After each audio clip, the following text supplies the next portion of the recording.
Another day, another safety tips. Question 1. If you see that someone is not using pay, as a safety officer, what will you do? Answer. If I see someone not using pay, the first thing I would do is approach them and politely remind them of the importance of using personal protective equipment for their own safety and the safety of those around them. If the person does not have the necessary pay, I would try to provide them with the appropriate equipment and explain how to use it properly.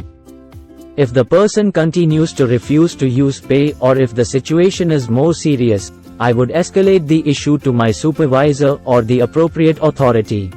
Question 2. How do you ensure that safety protocols are being followed in the workplace? Answer. To ensure that safety protocols are being followed in the workplace, I would conduct regular safety audits and spot checks to assess the work environment and identify any potential hazards. I would also provide ongoing training and resources to employees to help them understand and follow safety protocols. In addition, I would work with management to establish consequences for non-compliance with safety protocols and follow up with employees who are not following these protocols. Question 3. How will you handle a situation where there is a lack of personal protective equipment, pay, for employees? Answer. In a situation where there is a lack of personal protective equipment, pay, for employees, as a safety officer, I would first assess the severity of the hazard and determine if the use of pay is necessary to ensure the safety of the employees. If pay is required, I would work with management to identify a solution, such as purchasing additional equipment or finding an alternative means of protection. It is important to ensure that employees have the necessary pay to protect them from hazards in the workplace. Question 4. How will you communicate safety information to employees? Answer. I believe I can communicate safety information to employees through a variety of methods, including in-person training sessions, email updates, and posting information on company bulletin boards. I will also make myself available to answer any questions that employees may have about safety procedures and protocols. In addition, I will ensure that all safety information is translated into languages that are spoken by our diverse workforce. Question 5. What is your approach to accident investigation?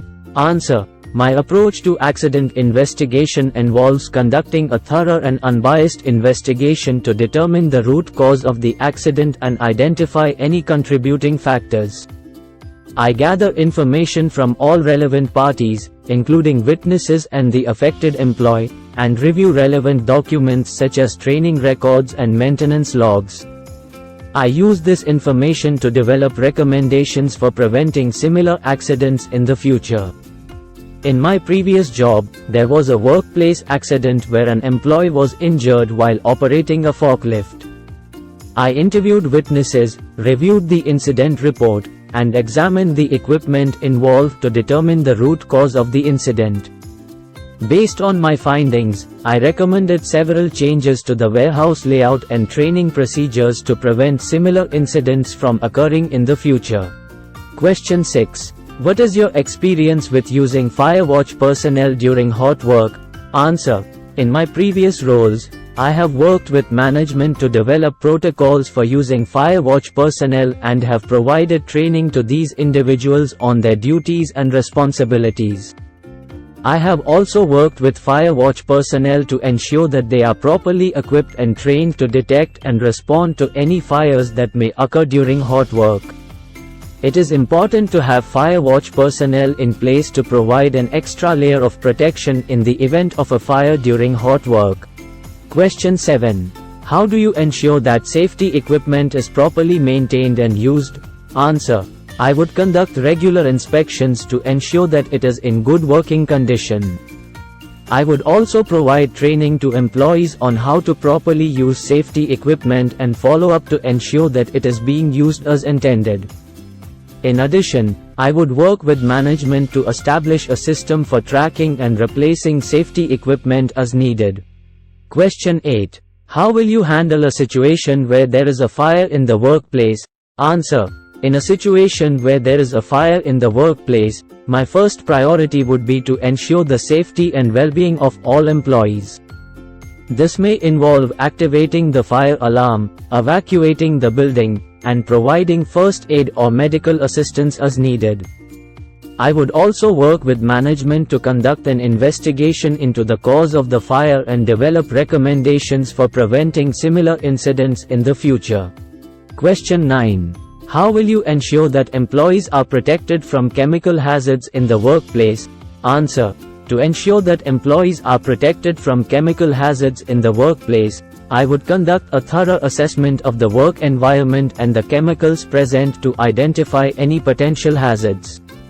I would also consult with relevant departments and employees to ensure that all necessary precautions are in place, such as providing personal protective equipment, pay, and implementing proper handling and storage procedures for the chemicals. I think it is very important to take all necessary precautions to prevent chemical accidents and exposures in the workplace. Question 10.